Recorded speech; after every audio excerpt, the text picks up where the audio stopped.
नमस्कार, मैं हूं अंकुर और आप देख रहे हैं सत्य हिंदी। एक नजर अब तक की सुर्खियों पर। कहते हैं 3 पहियों की गाड़ी, चाहे वो ऑटो रिक्शा हो या सरकार, उसका बैलेंस कभी भी बिगड़ सकता है। महाराष्ट्र में हर रोज यही हो रहा है। 3 दलों यानी बीजेपी, शिवसेना शिंदे गुट और एनसीपी अजित पवार गुट की मिलीजुली सरकार में 1 साल हो गया है, लेकिन अब तक पूरा मंत्रिमंडल ही नहीं बन पाया है और आगे बनने की कोई उम्मीद भी नहीं दिखती है। 3 दलों की ये सरकार लगातार अपने ही बोझ तले दबती जा रही है, इसलिए हर रोज खबर उठती है कि यह सरकार कभी भी गिर सकती है। पहले तो मंत्रिमंडल में किसको क्या मिले इसको लेकर खींचतान चलती रही, तो कई दिनों तक मंत्री बन ही नहीं पाए। बाद में जब विस्तार हुआ तो अब तक कुल 42 मंत्री पद में से केवल 28 ही भर पाए, बाकी अब भी कई महीनों से खाली हैं।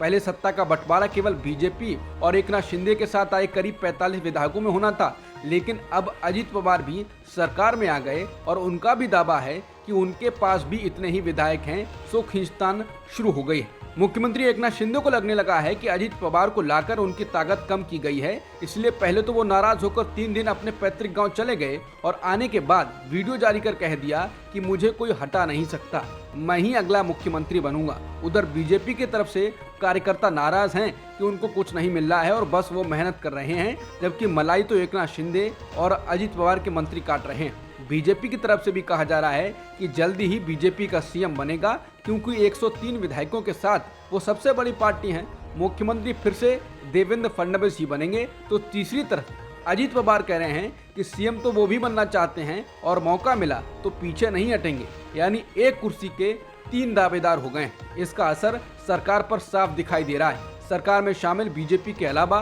दोनों दल, एकनाथ शिंदे की शिवसेना और अजित पवार की एनसीपी के मंत्री कई ऐसे फैसले ले रहे हैं और बयान दे रहे हैं कि उनका बचाव करना मुश्किल हो गया है। राष्ट्रवादी कांग्रेस पार्टी यानी एनसीपी के प्रमुख शरद पवार ने एक बार फिर पार्टी में विभाजन से इनकार कर दिया है। उन्होंने कहा उनके और भतीजे अजित पवार के बीच कोई लड़ाई या मतभेद नहीं है, वो पार्टी का ही हिस्सा है। दरअसल शरद पवार की बेटी और पार्टी के कार्यकारी अध्यक्ष सुप्रिया सुले ने एक दिन पहले कहा था कि अजित पवार पार्टी के वरिष्ठ नेता और विधायक हैं। शरद पवार ने कहा है कि हाँ, अजित पवार हमारे नेता हैं, इसमें कोई विवाद नहीं है। पार्टी में फूट कब होती है? यदि कोई समूह राष्ट्रीय स्तर पर अलग हो जाता है तो उसे विभाजन कहा जाता है, लेकिन ऐसी स्थिति हमारे साथ नहीं है। शरद पवार बोले, अगर कुछ लोग पार्टी छोड़ते हैं या कुछ लोग अलग रुख अपनाते हैं तो लोकतंत्र में ये उनका अधिकार है। उन्होंने ये फैसला लिया तो इसे बंटवारा कहने का कोई कारण नहीं है, ये उनका निजी फैसला है। ये दिलचस्प है कि शरद पवार की बेटी और एनसीपी की कार्यकारी अध्यक्ष सुप्रिया सुले ने भी गुरुवार को ऐसा ही बयान दिया था। इसके बाद शरद पवार ने भी ऐसा ही बयान दिया, जिससे राजनीतिक चर्चाएं गर्म हो गई हैं। इस बीच बीजेपी प्रदेश अध्यक्ष चंद्रशेखर बावनकुले ने बयान दिया है कि लोकसभा चुनाव से पहले शरद पवार हमारे साथ आएंगे।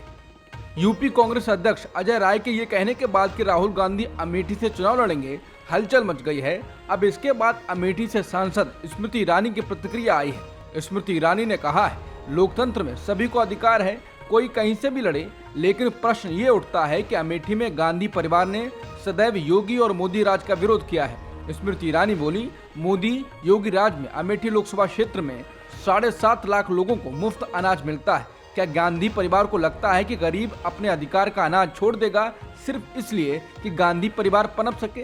कांग्रेस को घेरते हुए स्मृति सवाल उठाती हैं, क्या गांधी परिवार को ये लगता है कि अमेठी के 5 लाख किसान अपना सालाना 6,000 रुपया छोड़ देंगे मात्र इसलिए कि गांधी परिवार का नाम चमक सके?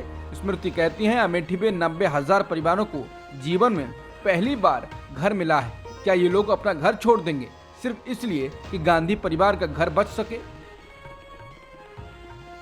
छत्तीसगढ़ के मुख्यमंत्री भूपेश बघेल ने बड़ा बयान दिया है। उन्होंने कहा कि प्रियंका गांधी हमारी स्टार प्रचारक हैं और हम उन्हें संसद में देखना चाहते हैं। भूपेश बघेल के बयान के बाद अब ये चर्चा शुरू हो गई है कि आखिर प्रियंका गांधी किस लोकसभा सीट से चुनाव लड़ेंगी। भूपेश बघेल के पहले भी कांग्रेस के कई वरिष्ठ नेता ये बयान दे चुके हैं कि वो प्रियंका गांधी को लोकसभा में देखना चाहते हैं। चर्चा इस बात की भी चल रही है कि प्रियंका गांधी क्या बनारस से लोकसभा सीट पर चुनाव लड़ेंगी। रूस के राष्ट्रपति पुतिन को लेकर क्रेमलिन की ओर से बड़ी खबर सामने आई है। रॉयटर ने शुक्रवार को क्रेमलिन के हवाले से बताया है कि रूसी राष्ट्रपति व्लादिमीर की भारत में चल रहे G20 शिखर सम्मेलन में व्यक्तिगत रूप से भाग लेने की कोई योजना नहीं है। यानी वो व्यक्तिगत रूप से इस सम्मेलन में भाग लेने के लिए सितंबर में दिल्ली नहीं आएंगे। भारत G20 की अध्यक्षता कर रहा है। समाचार एजेंसी पीटीआई के मुताबिक पुतिन के प्रवक्ता दिमित्री पेस्कोव ने शुक्रवार को इस बारे में जानकारी दी। पेस्कोव ने G20 सम्मेलन में पुतिन के शामिल होने के सवाल पर कहा, नहीं, राष्ट्रपति का ऐसा कोई प्लान नहीं है। 9-10 सितंबर को G20 देशों की बैठक दिल्ली में हो रही है। इससे पहले पुतिन ब्रिक्स सम्मेलन में शामिल होने के लिए दक्षिण अफ्रीका नहीं गए थे। पुतिन ऑनलाइन सम्मेलन में शामिल हुए थे। बिहार के पूर्व मुख्यमंत्री लालू प्रसाद यादव की जमानत के खिलाफ सुप्रीम कोर्ट में सीबीआई की याचिका पर नीतीश कुमार ने कहा है कि उनको जानबूझकर तंग किया जा रहा है। ये मामला कथित चारा घोटाले से जुड़ा है। मुख्यमंत्री नीतीश कुमार ने कहा, वो तो जानबूझकर तंग करते हैं। आप देखते नहीं हैं जो सेंटर में आजकल हैं वो सबको तंग ही कर रहे हैं। किसी को छोड़ रहे हैं क्या? सबको तंग कर रहे हैं। बता दें, सीबीआई ने कथित चारा घोटाला मामले में आरजेडी सुप्रीमो लालू प्रसाद यादव की जमानत रद्द करने के लिए सुप्रीम कोर्ट में याचिका दायर की है। वहीं बिहार बीजेपी के अध्यक्ष सम्राट चौधरी ने कहा है, लालू जी को फंसाने का काम नीतीश जी करते हैं, कोई दूसरा नहीं किया। आज तक जितने भी मामले हुए हैं उसमें कौन है? बिहार के मुख्यमंत्री नीतीश कुमार ने जाति सर्वे पर कहा है कि सर्वे पूरा हो चुका है, लेकिन हम लोग हर जाति से आने वाले लोगों की आर्थिक स्थिति का सर्वे करा रहे हैं। नीतीश कुमार ने कहा, ये हमने सभी पार्टियों की बैठक में तय किया है। मीडिया से सीएम नीतीश कुमार ने कहा, जाति आधारित जनगणना का काम पूरा हो गया है। हमने सभी पार्टियों के साथ एक बैठक की है और तय किया है कि हम हर जाति धर्म से आने वाले लोगों के आर्थिक हालात का सर्वे भी करेंगे। बिहार में जाति सर्वे के लिए जमीनी स्तर पर आंकड़े जुटाने का काम पूरा हो गया है। इन आंकड़ों को संकलित कर इसी साल अगस्त तक रिपोर्ट तैयार हो सकती है। अमेरिकी शॉर्ट सेलर हिंडनबर्ग रिसर्च द्वारा अडानी समूह पर एक विस्फोटक रिपोर्ट सामने आने के बाद फिर से भारतीय कंपनियों के बारे में ऐसी ही रिपोर्ट आने की बात कही जा रही है। मीडिया रिपोर्टों के अनुसार जॉर्ज सोरोस और रॉकफेलर ब्रदर्स फंड जैसे द्वारा वित्त पोषित संगठित अपराध और भ्रष्टाचार रिपोर्टिंग प्रोजेक्ट यानी OCCRP भारतीय कंपनियों के बारे में एक रिपोर्ट लाने की तैयारी में है। पीटीआई की रिपोर्ट के अनुसार ये संगठन भारत में कुछ कॉरपोरेट घरानों पर एक और एक्सपोज की योजना बना रहा है। OCCRP की वेबसाइट पर दिए गए विवरण में कहा गया है कि खोजी पत्रकारों का एक वैश्विक नेटवर्क है जो अपराध और भ्रष्टाचार को उजागर करता है। समूह भारत में कुछ कॉरपोरेट घरानों पर एक रिपोर्ट या लेखों की एक श्रृंखला प्रकाशित कर सकता है। इसमें कहा गया है कि एक्सपोज में कॉरपोरेट घरानों के शेयरों में निवेश करने वाले विदेशी फंड शामिल हो सकते हैं। इन फर्मों की अभी तक पहचान नहीं की गई है, लेकिन एजेंसियां कथित तौर पर पूंजी बाजार पर कड़ी नजर रख रही हैं। कांग्रेस नेता राहुल गांधी ने प्रधानमंत्री मोदी पर बड़ा हमला बोला है। कारगिल में राहुल गांधी ने दावा किया कि हिंदुस्तान की हजारों किलोमीटर जमीन चीन ने छीनी है और भारत के प्रधानमंत्री नरेंद्र मोदी ने इस मामले में विपक्ष के साथ बैठक में झूठ बोला। राहुल ने कहा, एक बात एकदम साफ है, चीन ने हिंदुस्तान के हजारों किलोमीटर जमीन हमसे ले ली।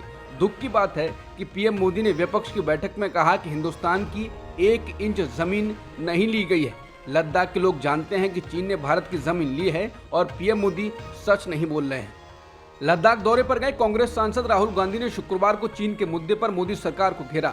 राहुल गांधी ने कहा, चीन ने हिंदुस्तान की जमीन हमसे छीन ली है, पीएम मोदी सच नहीं बोल रहे हैं। इसी पर बीजेपी के प्रवक्ता सुधांशु त्रिवेदी ने कहा है, मुझे ये नहीं समझ आता है कि राहुल गांधी को बार बार चीन की बातों पर इतना प्यार क्यों बढ़ाता है। ये चीन की कम्युनिस्ट पार्टी से राहुल गांधी का इकरार है या राजीव गांधी फाउंडेशन को मिले दान का एहसान है कि वो बार बार भारत सरकार से तकरार करने को तैयार रहते हैं। बीजेपी नेता ने कांग्रेस को घेरते हुए कहा, आपकी नीति थी कि शांति वार्ता आतंकवाद से प्रभावित नहीं होगी। मोदी जी की नीति है शांति वार्ता आतंकवाद के साथ शुरू ही नहीं होगी। इसलिए पिछले 9 साल में हमने कोई औपचारिक द्विपक्षीय वार्ता नहीं की। इसलिए शांति सौहार्द को लेकर प्रवचन देने की कोशिश ना करें। सुधांशु त्रिवेदी ने कहा, वो आकर कहते हैं कि मुझे लोगों ने बताया। ये कौन लोग हैं, कौन बता रहा है? 6 दिनों के लद्दाख दौरे पर निकले कांग्रेस नेता राहुल गांधी गुरुवार को कारगिल पहुंचे। इस दौरान उन्होंने युवाओं की एक सभा को संबोधित किया। गुरुवार को राहुल गांधी कारगिल पहुंचे तो वहां के युवाओं ने उनसे कई बेधड़क सवाल पूछे। एक युवा ने राहुल गांधी से पूछा कि अगर आप सत्ता में आएंगे तो भारत के मुसलमान जो मुल्क में आज सामना कर रहे हैं उसे बदलने के लिए क्या करेंगे। इसका जवाब देते हुए राहुल गांधी ने कहा कि आप सच कह रहे हैं, भारत में मुसलमानों पर हमले हो रहे हैं, ये शिकायत गलत नहीं है, लेकिन आपको ये भी समझना होगा कि भारत में और भी लोग हैं जिन पर हमले हो रहे हैं। मणिपुर में जो हो रहा है, 4 महीनों से मणिपुर जल रहा है। आपको ये नहीं सोचना चाहिए कि केवल मुसलमानों पर हमले हो रहे हैं। ये मुसलमानों, दूसरे अल्पसंख्यकों, दलितों और आदिवासियों के साथ हो रहा है। हम इस मुद्दे पर लड़ने के लिए प्रतिबद्ध हैं और इस संघर्ष में मैं और कांग्रेस सबसे आगे है। आप किसी भी धर्म से हों, किसी भी समुदाय से हों, देश के किसी भी कोने में आपको खुद को सुरक्षित महसूस करना चाहिए। यही भारत के संविधान का आधार है। राहुल गांधी के जवाब पर युवा ने फिर से पूछा, क्या वो उन मुसलमानों को आज़ाद करेंगे जो जेल में हैं? इसके जवाब में राहुल गांधी ने कहा, दोस्त, हम कोर्ट की बात मानते हैं। कोई भी कानून के दायरे से बाहर जाकर काम नहीं कर सकता। मैं संविधान के तहत काम करूंगा। मेरे पास इसका कोई विकल्प नहीं है। अगर सुप्रीम कोर्ट ने मेरी सदस्यता फिर से बहाल नहीं की होती, मुझे फैसला मानना होता। एक राजनेता के तौर पर हमारे पास यही रास्ते हैं।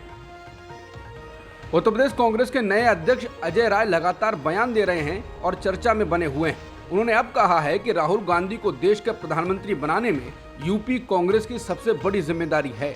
अजय राय राज्य पार्टी मुख्यालय में कार्यभार संभालने के बाद कांग्रेस के पदाधिकारियों और कार्यकर्ताओं की एक सभा को संबोधित कर रहे थे। उन्होंने कहा, अब हर कोई चाहता है कि राहुल गांधी देश के प्रधानमंत्री बने। उन्हें पीएम बनाने में सबसे बड़ी जिम्मेदारी पार्टी की यूपी इकाई की है। हम सभी राहुल गांधी के लिए और पार्टी के लिए काम करेंगे, तभी हम 2024 चुनाव में अपनी ताकत दिखा पाएंगे। बिल्किस बानो के साथ हुए सामूहिक दुष्कर्म और उनके परिवार के सदस्यों की हत्या के मामले में 11 दोषियों की रिहाई को लेकर फिर से सुप्रीम कोर्ट ने तीखे सवाल किए। इसने दोषियों के वकील की इस दलील को खारिज कर दिया कि सुप्रीम कोर्ट ने ही जेल से रिहाई वाले माफी आदेश का फैसला दिया था। मौजूदा सुप्रीम कोर्ट पीठ ने कहा कि गुजरात सरकार को छूट आवेदनों पर विचार करने की अनुमति देने वाला 2021 का फैसला बाद में पारित छूट आदेशों की न्यायिक समीक्षा पर रोक नहीं लगाता है। बता दें, पिछली सुनवाई में भी इस बेंच ने तीखे सवाल किए थे और पूछा था कि बिल्किस के दोषियों पर सजा माफी नीति चुनिंदा तौर पर लागू क्यों। बता दें, पिछले साल स्वतंत्रता दिवस पर गुजरात सरकार द्वारा सजा माफ करने की उनके आवेदन को मंजूरी मिलने के बाद दोषियों को रिहा कर दिया गया था। मधुमिता शुक्ला हत्याकांड मामले में दोषी ठहराए जाने के बाद आजीवन कारावास की सजा काट रहे यूपी के पूर्व मंत्री अमरमणि त्रिपाठी और उनकी पत्नी मधुमणि त्रिपाठी जल्द ही जेल से रिहा हो जाएंगे। राज्य जेल प्रशासन विभाग द्वारा मंत्री और उनकी पत्नी की रिहाई के संबंध में एक आदेश जारी किया गया है। जेल में अच्छे आचरण के आधार पर उन्हें रिहा करने का फैसला किया गया है। आदेश में कहा गया है कि यदि किसी अन्य मामले के लिए जरूरी नहीं है तो मंत्री और उनकी पत्नी को हिरासत में रिहा किया जाना चाहिए। दोनों 2003 में कवयित्री मधुमिता शुक्ला की सनसनीखेज हत्या के दोषी पाए गए थे। त्रिपाठी के साथ उनकी पत्नी भी 2007 से आजीवन कारावास की सजा काट रहे हैं। वहीं मधुमिता शुक्ला मर्डर केस में सुप्रीम कोर्ट ने भी यूपी के पूर्व मंत्री अमरमणि त्रिपाठी की रिहाई पर रोक लगाने से इनकार कर दिया है। सुप्रीम कोर्ट में शुक्रवार को इस याचिका पर सुनवाई हुई। अब तक की खबरों में इतना ही। बाकी खबरों के लिए बने रहिए सत्य हिंदी.com के साथ।